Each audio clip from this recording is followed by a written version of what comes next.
안녕하십니까, 여러분. 이제 또 새로운 강의를 가지고 여러분과 만나게 되었습니다. 얼마 전에 이제 라즈베리파이 IoT 딥러닝 컴퓨터 비전 실전 프로젝트로 여러분들 뵀었죠. 예, 이 내용들 많은 분들 사랑해 주셔서 감사합니다. 특히 라즈베리파이 같은 이런 사물 인터넷 장비를 이용해서 우리 딥러닝의 여러 가지 프로젝트를 하는 내용들 저 준비하는데 좀 힘들었지만 보람도 느꼈고, 여기서 여러 가지 얼굴 인식이라든지 문자 인식, 사물 인식, 텍스트 인식 이런 내용들을 같이 하면서 보람도 됐고, 많은 분들이 호응을 해주셔서 감사합니다. 이번에 할 내용은 이 내용에서 조금 더 발전된 내용, 아니면 조금 더 관련된 내용이라고 할 수 있죠. 바로 모바일을 이용하는 방법입니다. 모바일 우리 하면은 뭐 안드로이드 폰도 있고 아이폰도 있고 뭐 다른 폰들도 있겠지만은, 주로 이런 모바일을 이용해서 여기서 했던 내용들 또는 또 다른 내용들을 배워나가는 과정을 이제 만들어 보려고 합니다.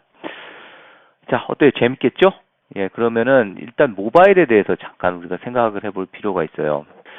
모바일이라는 게 우리 생활을 굉장히 많이 변화시켰죠. 스마트폰이 변화를 많이 시켰는데, 그 모바일을 개발하는 개발자 입장에서는 굉장히 난감한 경우가 많습니다. 왜냐하면 이 모바일계, 그러니까 스마트폰계를 양분화하고 있는, 물론 뭐 윈도우 폰도 있고 뭐 다른 폰들도 있겠지만, 양분화하는 곳이 이제 구글과 애플이지 않습니까? 그래서 전통적으로 구글과 애플은 자신들만의 네이티브 개발 환경을 제공해주고 있죠. 안드로이드라는 OS를 이제 구글이 인수해서 열심히 잘 키워나가고 있고, 애플은 iOS라는 이름으로 자기만의 에코시스템을 구축하고 있죠. 그래서 이제 안드로이드도 이제 개발 역사가 오래되다 보니까 원래 자바로 시작을 했다가 최근에는 이제 조금 됐죠. 그 오라클과의 라이센스 문제, 자바의 라이센스 문제랑 여러 가지를 겹치면서, 또는 좀 더 간편하게 해서 코틀린이라는 새로운 언어를 이제 사용해서 공식적으로 사용하고 있어요. 그리고 iOS의 경우도 맨 처음에 오브젝트-C를 이제 기반으로 하고 있다가 이걸 굉장히 단순화하기 위해서 상대적으로 굉장히 어려웠거든요. 그래서 이거를 코드도 길고, 그래서 이걸 단순하게 스위프트라고 하는 이런 랭귀지를 내서 잘 사용하고 있습니다. 그런데 이렇게 하다 보니까 여러 가지의 불편한 점이 있었죠. 뭐냐면은 우리가 동일한 앱을 만들려고 할 때도 안드로이드용으로도 개발해야 되고 iOS용으로도 개발해야 되는 불편이 있었어요. 그래서 이런 불편들을 좀 해소하기 위해서 하이브리드 앱이라는 그런 것들이 나왔습니다. 이 내용에 대해서는 제가 다른 유튜브 채널에서 네이티브 하이브리드를 비교를 했었는데, 간단히 설명드리면 하이브리드가 나오게 된 것은 이제 웹뷰라는 테크놀로지가 이제 나오면서 UI 부분을 이제 웹브라우저가, 그러니까 앱에 올라갈 수 있게 되는 거죠. 그 안드로이드 4점 버전 이후에, 그다음에 그 이후에 그 줌에서 iOS에서도 이제 웹브라우저가 앱 위에서 돌아가면서 UI를 구성해 주는 것을 기반으로 해갖고, 그 콜도바라든지 캐파시터라는 뭐 여러 가지의 그 네이티브 디바이스를 제어할 수 있는 그런 기술들과 융합이 되면서 폰갭이라고 옛날에 그랬었죠. 그래서 이런 기술들이 융합이 되면서 주로 아이오닉이라는 프레임워크가 그런 걸 지원해 줬었죠. 이제 그래서 한 번 코딩으로서, 그러니까 대표적인 OS 안드로이드와 iOS, 심지어는 웹앱까지도 이제 개발해, 데스크탑의 웹앱, 최근에는 이제 웹앱을 이제 프로그레시브 웹앱 이렇게 해갖고, 앱을 별도의 앱스토어에, 안드로이드와 iOS의 웹스토어가 아니고 직접 이제 웹에서 직접 설치하는 형식으로, 사실은 웹앱의 기술을 이용해서 설치 과정을 거치지 않고 바로 아이콘을 만들어주는 그런 기술들이 많이 사용되고 있어요. 특히나 디바이스를 제어하지 않는, 그러니까 뭐 GPS라든지 아니면은 스토리지 카메라 같은 것을 사용하지 않는 경우에는 웹앱을 많이 사용했죠. 뭐 일반적인 회원을 관리한다라든지 뭐 이런 것들을 많이 사용했는데, 최근에는 또 웹앱에서도 로 디바이스를 이제 지원해 줄 수 있는 그 GPS 또는 스토리지 같은 거를 지원해 줄 수 있는 기술들도 많이 나오고 있어요. 어쨌든 이런 아이오닉이라는 프레임워크나, 최근에 이제 구글에서 다트라는 언어를 내면서 플러터라고 하는 프레임워크들이 하이브리드 앱과 웹앱을 이제 지원해주고 있죠. 그래서 이 보통 저희가 많이 쓰는 것은 이제 아이오닉도 이제 이 안에서 최근에 이 발전하면서 4 버전, 5 버전을 거치면서 앵귤러를 기반으로 하고 있다가 리액트, 최근에는 뷰까지 프레임워크를 다양한 프레임워크를 이제 호환해주고 있는 식으로 굉장히 발전하고 있습니다. 물론 리액트 네이티브라고 해갖고 역시 하이브리드 역할을 해주는 그런 기술도 있습니다. 그리고 이제 우리가 자주 쓰는 텐서플로우 같은 경우를 보면은 텐서플로우 같은 이제 머신러닝 프레임워크도 라이브러리도 이런 IoT 라스베리파이 장비 저번에 과정에서 우리가 텐서플로우 라이트를 썼었잖아요. 그것처럼 이렇게 네이티브를 지원해 줄 수 있는 텐서플로우 라이트가 사용되고 있어요. 우리 과정에서 배울 겁니다.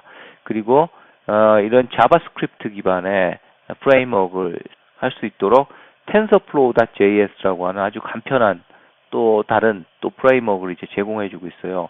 그래서 이런 것들을 딱 이 한 장에 간단히 요약했지만은 또 이걸 좀 더 분화할 수도 있겠죠. 뭐 여러 가지 다른 언어들을 분화할 수 있는데 이 얘기를 보면서 느끼시는 게 그런 걸 거예요. 그러면 과연 우리는 모바일 딥러닝을 한다는데 어떤 걸 해야 되느냐? 예를 들어서 제가 딥러닝의 가장 기초가 됐던 게 뭡니까? 엠니스트, 핸드라이트 디지트 인식하는 거 있잖아요.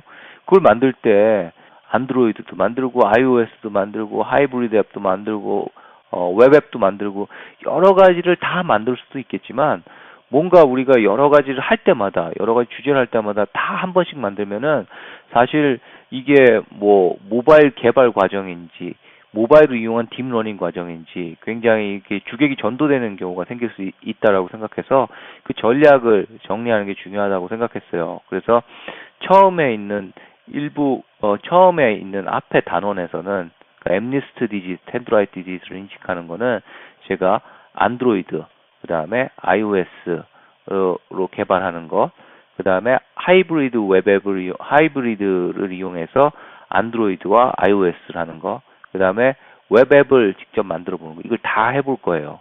그러고 나서 몇 개 단원을 거치면서 주로 집중을 어디로 할 거냐면 아이오닉의 앵귤러를 이용한, 아이오닉의 리액트를 이용할 수도 있는데 앵귤러를 이용한 걸로 다양한 과제들을 해나가려고 합니다.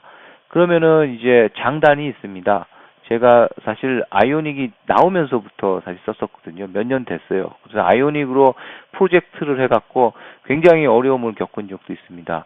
왜냐하면 지금은 많이 좋아졌지만 결국은 웹뷰가 돌아간다는 건 네이티브보다 구조적으로 한 단계가 더 있기 때문에 퍼포먼스가 상대적으로 취약할 수 있거든요. 그 다음에 여기는 텐서플로우 라이트가 좀 더 텐서플로우 JS보다는 좀 더 최적화되어 있는 경우가 많이 있거든요.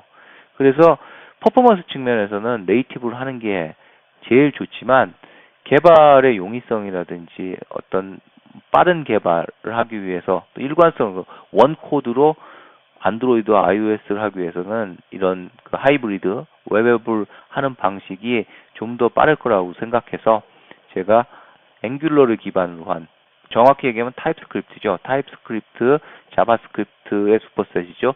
를 기반으로 하고 있는 앵귤러의 아이오닉을 기반으로 한 내용들을 많이 해나갈 생각입니다. 그거를 주 포커싱으로 해서 해나갈 생각입니다. 그러면 지금 첫 번째 시간이잖아요. 그럼 어떤 걸 할 거냐 하면은 여러분들에게 퍼포먼스를, 동일한 주제를 갖고 만들어서 퍼포먼스를 비교하는 재밌는 세션을 한번 해보려고 그래요. 그래서 오늘은 처음으로서 그럼 어떤 걸 할 거냐 하면은 우리가 핸드라이트 디짓, 그 엠니스트 핸드라이트 디짓 있잖아요. 손으로 쓴 글씨를 숫자를 인식하는 앱을 직접 만들 건데 처음에 안드로이드 버전으로 해갖고 속도도 측정할 겁니다.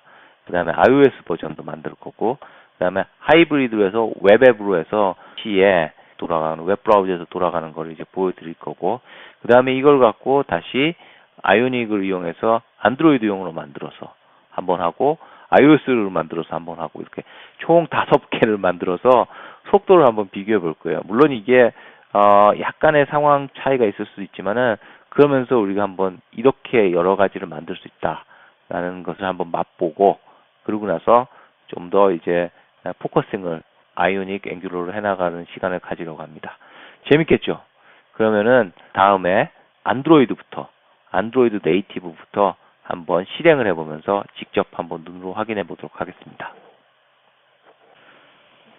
이 내용은 지금 제가 준비하고 있는 그 What is Funding, 그 머신러닝, 딥러닝, 컴퓨터 비전 전문가로 만들어 드립니다. 이 과정에 다 들어있는 내용입니다. 들어갈 내용들입니다. 여기서 말씀드린 대로 이제 컴퓨터 비전 분야, 특히 머신러닝 분야에 실질적으로 우리가 사용할 수 있는 그런 프로젝트를 중심으로 만들고 있습니다.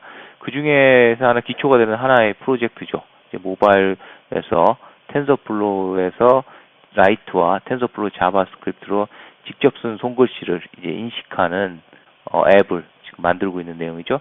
다른 재미있는 내용들도 많이 들어 있습니다. 들어갈 거고요. 지금 펀딩을 하고 있는데 3월 2일에 오픈할 예정이고요. 그다음에 지금 알림 신청을 해서 많이 여러분들 알려주시면 여러 가지 혜택들이 있습니다. 알림 신청 혜택도 있고요. 이번에 하면서 제가 여러분들에게 이 과정을 하면서 크리에플 사이트 모든 강의 20개가 넘는 강의들이죠. 3개월 구독권도 사은품으로 드리고 있습니다. 여러분들 많은 사랑 부탁드리고요. 앞으로 여러분들도 이 내용을 통해서 정말 머신러닝, 딥러닝의 전문가로 거듭나시길 기원하겠습니다.